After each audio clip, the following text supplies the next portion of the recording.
بغیر وضو کے قرآن مجید چھو سکتے ہیں؟ کیا بغیر وضو قرآن پاک چھو سکتے ہیں؟ سیف اللہ خان انڈیا سے، بغیر وضو کے قرآن پاک نہیں چھو سکتے، اور ہاتھ میں گلوز پہن کے بھی نہیں چھو سکتے۔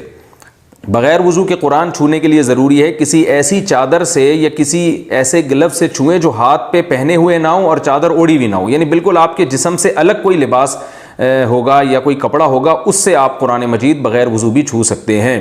جیسے آپ نے گلوز اتار لیے، اب اتارنے کے بعد ان گلوز سے آپ قرآن پکڑ لیں تو یہ جائز ہے، کیونکہ جب آپ کوئی چیز پہن لیتے ہیں تو وہ آپ کی باڈی کا حصہ بن جاتی ہے، اس کو عرف میں یہی کہا جاتا ہے کہ آپ نے اس چیز کو براہ راست چھوا ہے، تو اس لیے جو باڈی سے الگ لباس ہے اس کے ذریعے آپ قرآن مجید کو چھو سکتے ہیں۔ اگر وہ باڈی پہ پہنا ہوا لباس ہے تو پھر بغیر وضو آپ اس لباس کے ہوتے ہوئے بھی قرآن مجید کو نہیں چھو سکتے، کیونکہ قرآن میں صاف طور پہ اللہ کا ارشاد ہے لا یمسہ الا المطہرون، اسے پاک لوگ ہی چھو سکتے ہیں، اور طہارت کا جو کامل درجہ ہے وہ باوضو ہونا ہے، یعنی حدث اصغر اور حدث اکبر سے پاک ہونا ہے، تو طہارت اسی کو کہتے ہیں۔ بعض لوگ کہتے ہیں اس کی کوئی دلیل نہیں ہے کہ مطہرون میں یہاں مراد جو ہے وہ باوضو لوگ ہیں، تو بات یہ ہے کہ طہارت کا جہاں بھی تذکرہ آتا ہے قرآن مجید میں تو اس سے بظاہر حدث اصغر اور اکبر دونوں مراد ہوتے ہیں، تو جو یہ کہتا ہے کہ اس سے مراد وضو نہیں ہے اس کے ذمہ دلیل ہے، جو یہ کہتا ہے کہ وضو ہے وہ اس کے ذمہ دلیل نہیں ہے، اس لیے کہ وہ قرآن کے ظاہر پر عمل کر رہا ہے۔ جو حضرات بھی یہ کہا کریں نا کہ بغیر وضو قرآن کو ہاتھ لگانا جائز ہے تو دلیل ان کے ذمہ ہے۔ ٹوپی کے بغیر نماز کا حکم، کیا بغیر ٹوپی کے نماز ادا ہو جاتی ہے؟ برائے مہربانی وضاحت فرما دیں۔ نصیر احمد کشمیر سے، بھائی نماز تو ہو جاتی ہے مگر یہ خلاف اولا ہے، نبی صلی اللہ علیہ وسلم نے ہمیشہ سر ڈھانک کے نماز پڑھی ہے، تو اس لیے افضل سنت یہی ہے کہ سر ڈھانک کے نماز پڑھا کریں۔ دو سجدوں کے درمیان کون سی دعا پڑھیں؟ کیا دو سجدوں کے درمیان رب اغفر لی پڑھ سکتے ہیں؟ اگر ہاں تو کیا یہ حدیث یا صحابہ سے ثابت ہے؟ محمد عرفان انڈیا، جی ہاں بھائی، دو سجدوں کے درمیان حدیث ہے رب اغفر لی، اللہم اغفر لی وارحمنی وعافنی واہدنی وارزقنی واجبرنی وارفعنی، یہ پوری دعا پڑھیں، نہیں تو صرف رب اغفر لی بھی پڑھ لیں، یہ بھی ٹھیک ہے۔ ٹوپی کے یہ ہو گیا۔ لکڑی پر جاندار کی تصویر بنانا کیسا ہے؟ کیا لکڑی پر کسی انسان یا جانور کی تصویر بنا سکتے ہیں؟ یہ جائز ہے یا نہیں؟ سلمان یو پی سے، جانور کے یا انسان کے چہرے کی تصویر بلا ضرورت شدیدہ اپنے ہاتھ سے بنانا بالکل حرام ہے، بالکل ناجائز ہے۔ نماز کتنی عمر میں فرض ہوتی ہے؟ کتنے سال کے بچے پر نماز فرض ہو جاتی ہے اور نہ پڑھنے پر گنہگار ہوتا ہے؟ احتشام صاحب حافظ آباد سے۔ دیکھیں، شریعت کے جتنے بھی احکام ہیں جب لڑکا یا لڑکی جب بالغ ہو جائیں تو ان پر وہ تمام احکام فرض ہو جاتے ہیں۔ لڑکے کی بلوغت کی جو عمر ہے وہ احتلام ہونا، فرسٹ ٹائم جب اس کو نائٹ فال ہوگا، احتلام ہوگا، تو یہ اس کی علامت ہے وہ بالغ ہو گیا ہے۔ اور اگر 15 سال کی عمر تک، جو اسلامی لحاظ سے 15 سال، اس وقت تک اس کو نائٹ فال نہیں ہوتا اور بالغ ہونے کے آثار ظاہر نہیں ہوتے تو پھر 15 سال میں بہرحال وہ بالغ سمجھا جائے گا۔ اور لڑکیوں کو جب پہلی دفعہ مینسز آنا شروع ہوتے ہیں تو اس وقت وہ بالغ ہو جاتی ہیں، اور اگر کسی لڑکی کو مینسز نہ آئیں تو 15 سال کی عمر میں، جو اسلامی لحاظ سے 15 سال، وہ بالغ ہو جائے گی، تو اس وقت اس پہ نماز فرض ہو جائے گی، اور پھر وہ مرد ہو یا لڑکا ہو یا لڑکی کوئی بھی نماز چھوڑیں گے تو وہ نماز ان کے ذمہ واجب ہوتی چلی جائے گی اور چھوڑنے کا سخت گناہ ہوگا۔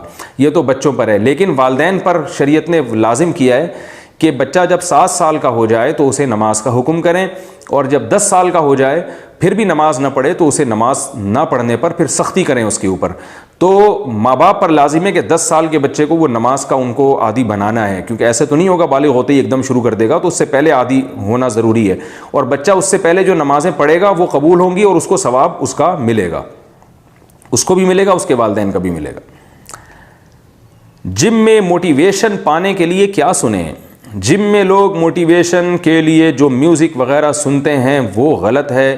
ہم جم میں موٹیویشن حاصل کرنے کے لیے کیا کریں جو غلط بھی نہ ہو اور ہمیں ایکسرسائز میں مزہ بھی آئے؟ محمد عزیز انڈیا سے۔ یہ جو مصنوعی طریقے سے جو موٹیویشن ہے نا، یہ کوئی مزیدار موٹیویشن نہیں ہوتی۔ کچھ لوگوں کو نشہ ہوتا ہے گٹکے کا، پان کا، چرس کا، ہیروئن کا، ان کو جب تک یہ چسکا نہ لگے وہ حرکت میں ہی نہیں آتے، وہ ایسے ادموئے پڑے رہتے ہیں۔ تو اسی طرح کچھ لوگوں کو موسیقی کا نشہ لگ جاتا ہے، وہ جب تک میوزک نہ سنیں وہ ان سے کچھ ہوتا ہی نہیں ہے۔ تو یہ دونوں نشے ہی ہیں، یاد رکھیں۔ نارمل آدمی کو اپنے آپ کو موٹیویٹ کرنے کے لیے ان چیزوں کی ضرورت نہیں ہوتی. ہم نے بہت سے لوگ جم میں جاتے ہوئے دیکھے ہیں جو ایکسرسائز کرتے ہیں بھرپور طریقے سے, نہ وہ کوئی میوزک سن رہے ہوتے ہیں, آرام سے تمیز سے جا کے ورزش کر رہے ہوتے ہیں. جیسے بالکل آپ نے دیکھا ہوگا کہ جو چرسی ہیروئنچی ہوتے ہیں نا, وہ سست پڑے ہوئے ہوتے ہیں, ان کو جب تک کچھ پلائیں گے نہیں, چرسی یا ہیروئن کا جو ہے نا وہ ان کو چٹکی نہیں دیں گے, اس وقت تک وہ اٹھتے ہی نہیں ہیں. تو وہ دوسروں پہ حیران ہو رہے ہوتے ہیں, یار یہ چرس پیے بغیر کیسے چل رہے ہیں. بھائی یہ اس لیے چل رہے ہیں کہ انہوں نے اپنے آپ کو چرس کا ہیروئن کا عادی نہیں بنایا, آپ نے عادی بنا لیا ہے. تو آپ اپنے آپ کو موسیقی کا عادی نہ بنائیں تو آپ کو ویسی موٹیویشن ملتی رہے گی. تو ہمیں موٹیویشن کیسے, ہمیں تو اتنی موٹیویشن ملی ہوئی ہے کہ ہم لوگوں کو بھی موٹیویٹ کر رہے ہوتے ہیں. تو آپ دیکھیں ہمارے کلپ ہیں جم کے بارے میں, آپ وہ سنیں. تو اس لیے یہ مصنوعی طریقوں میں نہیں جانا چاہیے. یہ جو ہے نا وقتی طور پر اگر کوئی بہت شدید ضرورت ہو آپ کو, تو پھر کوئی ایسی چیزیں سن لیں جو جیسے آپ کو پتہ ہے جامع الرشید میں کچھ ایسے ملی نغمے بنائے گئے ہیں, بڑے زبردست ہیں, ان کا مضمون بہت اچھا ہے. ان سے وہ کوئی اس میں ناجائز اور حرام موسیقی بھی نہیں ہے, جو موسیقی کی ایک خاص قسم کی موسیقی ہوتی ہے جو انسان کے منفی جذبات کو زیادہ بھڑکا رہی ہوتی ہے. وہ تو اس طرح کے اس کے الفاظ ہیں اور نظم منظوم کلام ہے, وہ سننے سے آپ کو موٹیویشن ملے گی. اور آپ اور بھی کوئی جائز کلام سن سکتے ہیں, لیکن جو آج کل گانے وانے سن رہے ہیں اور وہ سن کے وہ سمجھتے ہیں کہ ہمیں موٹیویشن ملے گی, تو یہ وقتی ہوتی ہے اور اس سے بھی انسان تھوڑی دیر میں بور ہو جاتا ہے. جیسے چرسی کو 24 گھنٹے میں شروع میں تو ایک دفعہ اس کو چرس چاہیے ہوتی ہے, وہ اگر عادت نہ چھوڑے تو پھر اس کو بار بار چاہیے ہوتی ہے. تو ہر نشے کا جو حال ہے نا وہی موسیقی کے نشے کا بھی ہے. ان لوگوں کو پھر کوئی بھی کام ان سے ہوتا ہی نہیں ہے. تو اپنے آپ کو ان چیزوں کا عادی نہ بنائیں, اور ویسے ہی آپ جو ہے نا نارمل جیسے آج تک ہمیشہ سے انسان کرتا رہا ہے, آپ اسی طریقے سے اپنے آپ کو موٹیویٹ کیا کریں.